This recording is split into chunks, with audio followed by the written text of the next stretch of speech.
ವೀಕ್ಷಕರೇ ನಮಸ್ಕಾರ, ನೀವು ನೋಡ್ತಾ ಇದ್ದೀರಾ ಆರ್ ಮ್ಯಾಕ್ಸ್ ಕನ್ನಡ. ನಾನು ಅಶ್ವಿನಿ ಭಟ್. ಬೆಂಗಳೂರಲ್ಲಿ ಮತ್ತೆ ಸರಗಳ್ಳರ ಅಟ್ಟಹಾಸ ಮುಂದುವರೆದಿದೆ. ನಿನ್ನೆ ಬೆಳಗಿನ ಜಾವ ಅಂಗಡಿಗೆ ತೆರಳಿದ್ದ ಮಹಿಳೆಯೊಬ್ಬರ ಮೇಲೆ ಬೈಕ್ನಲ್ಲಿ ಬಂದ ಇಬ್ಬರು ದುಷ್ಕರ್ಮಿಗಳು ದಾಳಿ ನಡೆಸಿ ಸುಮಾರು 25 ಗ್ರಾಂ ತೂಕದ ಮಾಂಗಲ್ಯ ಸರ ಕಸಿದು ಪರಾರಿಯಾಗಿದ್ದಾರೆ. ರಾಜಧಾನಿಯಲ್ಲಿ ದಿನದಿಂದ ದಿನಕ್ಕೆ ಕ್ರೈಮ್ ಸಂಖ್ಯೆ ಹೆಚ್ಚಾಗುತ್ತಲೇ ಇದೆ. ಮಹಿಳೆಯರಿಗೆ ಸುರಕ್ಷತೆಯೇ ಇಲ್ಲದಂತಾಗಿದೆ. ಕಳ್ಳರಿಗೆ ಕಾನೂನಿನ ಭಯವೇ ಇಲ್ಲದಂತಾಗಿದೆ. ಈ ಕುರಿತ ಒಂದು ಕಂಪ್ಲೀಟ್ ಡೀಟೇಲ್ಸ್ ಇಲ್ಲಿದೆ ನೋಡಿ.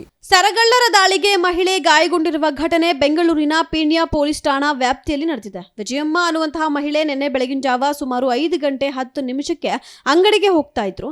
ಈ ವೇಳೆ ಬೈಕಲ್ಲಿ ಬಂದಂತಹ ಇಬ್ಬರು ದುಷ್ಕರ್ಮಿಗಳು ಮಹಿಳೆಯನ್ನ ಹಿಂಬಾಲಿಸಿದ್ದಾರೆ. ಬೈಕ್ನ ಹಿಂದೆ ಕುಳಿತಿದ್ದಂತಹ ಆರೋಪಿ ಏಕಾಏಕಿ ವಿಜಯಮ್ಮನ ಮೇಲೆ ಎಗರಿ ಬಿದ್ದು ಅವರನ್ನ ಕೆಳಗೆ ಬೀಳಿಸಿದ್ದಾನೆ.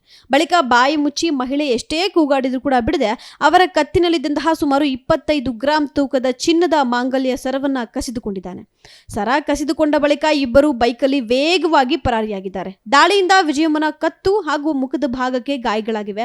ಘಟನೆ ಸಂಬಂಧ ಪೀಣ್ಯ ಪೊಲೀಸ್ ಠಾಣೆಯಲ್ಲಿ ಪ್ರಕರಣ ದಾಖಲಾಗಿದ್ದು ಆರೋಪಿಗಳ ಪತ್ತೆಗೆ ಪೊಲೀಸರು ಮುಂದಾಗಿದ್ದಾರೆ.